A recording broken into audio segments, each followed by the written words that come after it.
আসসালামু আলাইকুম। আজকে আমি আপনাকে একটা পাউরুটি দিয়ে ৩ ধরনের নাস্তা করে দেখাবো। প্রথমে আমি একটা পাউরুটির পিসকে স্লাইস করে কেটে নিলাম। আমি এখন এভাবে সব পাউরুটিগুলোকে স্লাইস করে কেটে নেবো। আমার পাউরুটিগুলো কাটা হয়ে গেছে। আমি একটা চুলার উপর প্যান বসিয়ে দিয়ে দিচ্ছি বাটার ১ চামচের মতো। বাটারটাকে গরম করে নিচ্ছি। বাটারটা যখন আমার ভালোভাবে গরম হয়েছে চুলাটাকে লো হিটে করে দিলাম। পাউরুটির স্লাইসগুলোকে এভাবে সাজিয়ে নিচ্ছি। যারা আমার চ্যানেলটা সাবস্ক্রাইব করেছেন তাদেরকে তো অসংখ্য ধন্যবাদ। যারা চ্যানেলটা সাবস্ক্রাইব করেনি প্লিজ চ্যানেলটা সাবস্ক্রাইব করে পাশের বেল আইকনটি প্রেস করে রাখবেন, তাহলে নতুন রান্না আপলোড করার সাথে সাথে নোটিফিকেশন চলে যাবে। দিলাম ৩টা ডিম। ডিমের উপর দিয়ে দিচ্ছি চিলি ফ্লেক্স, কালো মরিচের গুঁড়া, লবণ দিলাম স্বাদ মতো। এখন ভালোভাবে ডিমের সাথে ফেটে নিতে হবে। একটু সময় ধরে ফেটাবেন। আমার ডিমটা ফাটানো হয়ে গেছে। আমি এখন পাউরুটির উপর দিয়ে দিচ্ছি। কি নাস্তা বানাচ্ছি আপনারা গেস করতে পারেন। আমি এখন ২ মিনিটের মতো এভাবে ভেজে নিলাম, তারপরে উল্টে দিলাম। নিচটা যখন আমার হয়ে এসছে তখন আমি আবার উল্টে দিলাম।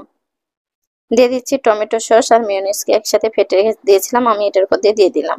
অর্থাৎ আমি আপনাদেরকে আজকে পিৎজা বানিয়ে দেখাচ্ছি খুব সহজে। দিয়ে দিচ্ছি একটা পেঁয়াজ কুচি, দিয়ে দিলাম 2টা কাঁচামরিচ কুচি করে, গাজর দিলাম হাফ কাপের মতো, টমেটো কুচি দিলাম একটা, চিজ দিলাম হাফ কাপের মতো হবে, চিলি ফ্লেক্স দিলাম হাফ চা চামচের মতো, অরিগানো দিলাম 1 চামচের মতো। এখন 1 মিনিটের জন্য লো হিটে ভাপে নিব।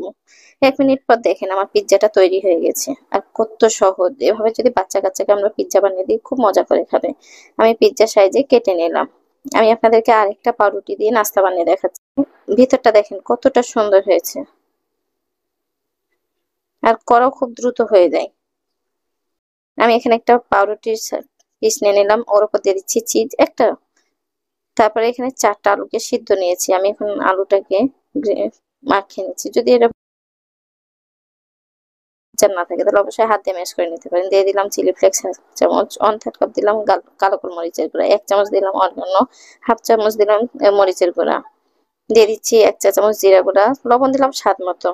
একটা হবে পেঁয়াজের কুচি, 1 চা চামচ ধনিয়া পাতা কুচি, 1 চামচ দিলাম চিলি সস, আর এখানে 1 কাপের মতো ব্রেড ক্রাম্ব। এখন ভালোভাবে আলুটার সাথে মিক্স করে নিচ্ছি। আপনারা চাইলে হাত দিয়েও মিক্স করে নিতে পারেন। আমি এখন চিজের উপর ব্যাটারটা দিয়ে দিচ্ছি। আর এটাকে একটু ভালোভাবে সময় ধরে মাখিয়ে নিতে হবে। একটু মোটা মোটা করে মাখিয়ে নেবেন, যেহেতু এটা একটা স্ন্যাক্স বানাচ্ছি। আমি একটা চাকুর মাধ্যমে এটাকে ছোট ছোট পিস করে কেটে নিচ্ছি। আমি 4 কোনা করে কেটে নিলাম।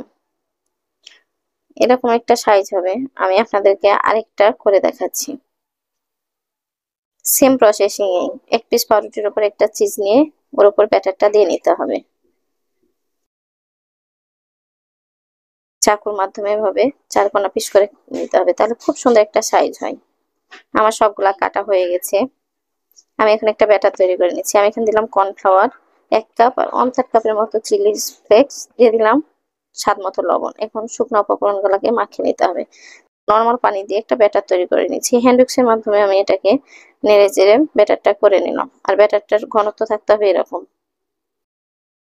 সাথে নিয়েছি ব্রেড ক্রাম্ব।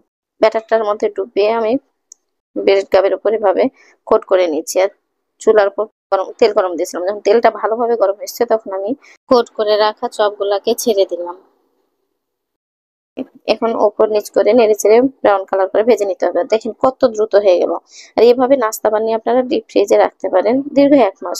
বাচ্চা কাচ্চার টিফিনে বা চায়ের নাস্তায় আমরা দ্রুত করে দিতে পারি। আমার নাস্তাটা তৈরি হয়ে গেছে। আর দেখেন কালারটা কতটা সুন্দর হয়েছে, আর অনেক ক্রিপসি হয়, খেতে কিন্তু দারুণ হয়। অবশ্যই একবার ট্রাই করে দেখবেন, আশা করছি ভালো লাগবে। আর টমেটো সস দিয়ে এভাবে খেয়ে নিতে হবে। দেখেন কত দ্রুত হয়ে গেল। আমি আপনাদেরকে এখন আরেকটা নাস্তা বানিয়ে দেখাচ্ছি। আমি এখানে 3 পিস পাউরুটি নিয়েছি। পাউরুটিগুলোকে ছোট্ট ছোট্ট পিস করে কেটে নিব। আপনারা যে কোনো সাইজে করে নিতে পারেন, তবে এই সাইজটাই বেশি ভালো লাগে। আমি এই সাইজে কেটে নিলাম। আমি এখানে একটা ব্যাটার তৈরি করে নিচ্ছি। দিয়ে দিলাম টমেটো সস, দিয়ে দিচ্ছি মেয়োনিজ, দিয়ে দিলাম chilli sauce, tomato sauce, soya sauce আর মেয়োনিজ সম পরিমাণ নিতে হবে। আর সাথে দিলাম 1 চা চামচের মতো গরম দুধকে ঠান্ডা করে নেওয়া। গরুর দুধ ঠান্ডা করে নিয়ে আমি এরকম একটা ব্যাটার তৈরি করে নিলাম। আমার ব্যাটারটা তৈরি করা হয়ে গেছে। আর ব্যাটারের ঘনত্বটা এরকম থাকতে হবে। চুলার উপর প্যান বসিয়ে দিয়ে দিলাম বাটার, দিয়ে দিলাম একটা পেঁয়াজ কুচি, হাফ কাপের মতো গাজর কুচি, দিয়ে দিলাম হাফ কাপের মতন কর্ন, আর অর্ধেকটা নিলাম সবুজ ক্যাপসিকাম। আপনারা যে কোনো সবজি দিয়ে করতে পারেন, আমার বাসায় যে সবজিটা ছিল সেটা দিয়ে বানালাম। আমি এখন এটা নেড়েচেড়ে ভেজে নেব, তবে চেষ্টা করবেন যেন পুড়ে না যায়। যখন সবজিগুলো আমার সিদ্ধ হয়েছে তখন আমি উঠিয়ে নিলাম। এখন আরেক পিস বাটার দিয়ে দিচ্ছি। বাটারটা দেওয়ার পরে পাউরুটি গুলাকে দিয়ে দিলাম। এখন পাউরুটিটাকে লো হিটে নেড়েচেড়ে ভেজে নিতে হবে একেবারে ব্রাউন কালার করে। আমার পাউরুটি গুলা ভাজা হয়ে গেছে আর কালারটা খুব সুন্দর এসেছে। যখন এরকম কালার এসেছে তখন আমি দিয়ে দিলাম ব্যাটারটা, দিয়ে দিচ্ছি ভেজে রাখা সবজিগুলা, দিয়ে দিলাম মজেরেলা চিজ, তারপর দিয়ে দিলাম অরিগানো, চিলি ফ্লেক্স। যে যেমন ঝাল খাবেন সে সেভাবে চিলি ফ্লেক্সটা অ্যাড করে নেবেন। এখন লোহিটা আমি 1 মিনিট রেখে দিয়েছি।